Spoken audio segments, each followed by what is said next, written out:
Picture an elderly parent in a nursing home. You've been visiting every week for years. Then, overnight, the door closes. No visits, no hugs, no way to see how they're actually doing. This was the reality for millions of American families in 2020. But nursing homes had very different policies during that time, with very different effects. Let's talk about why here, in the Cause and Effect Show.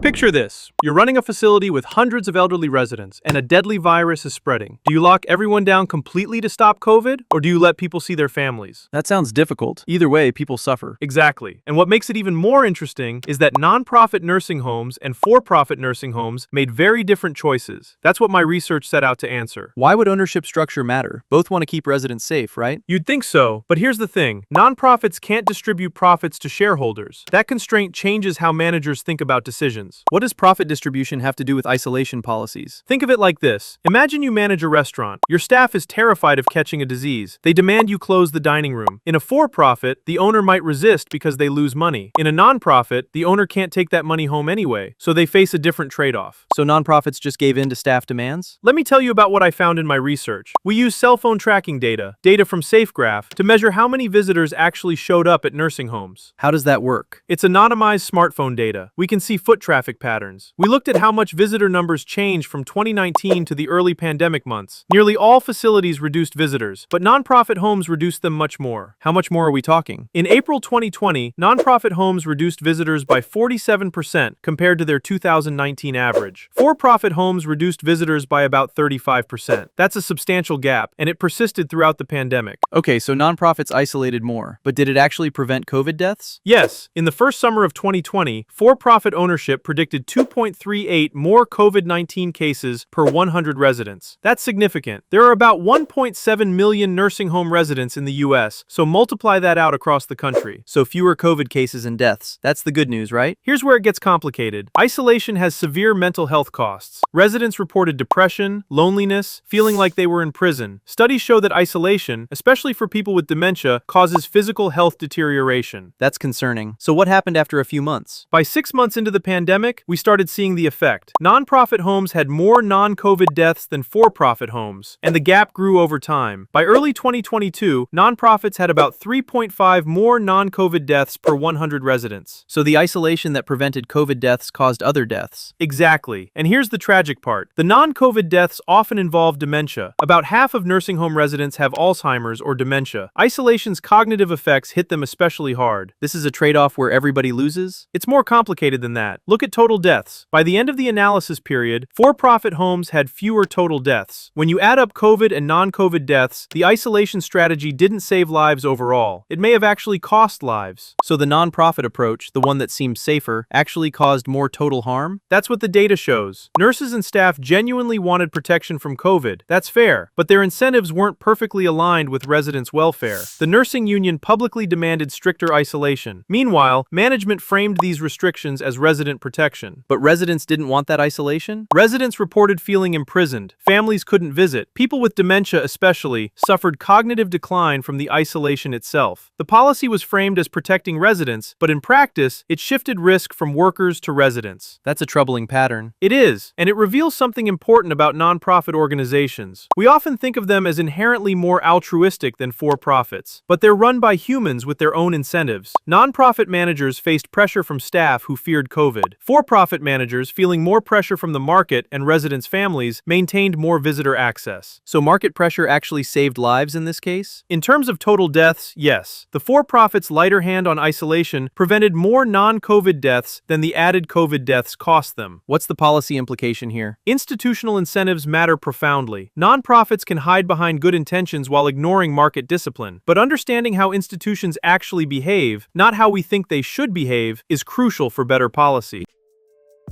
Our goal with this channel is simple. Take real causal research and make it easy to understand. If that's something you want more of, subscribing is the single biggest help. Please hit like, leave a comment, and check out the rest of the channel. We have more insights like this coming out every week.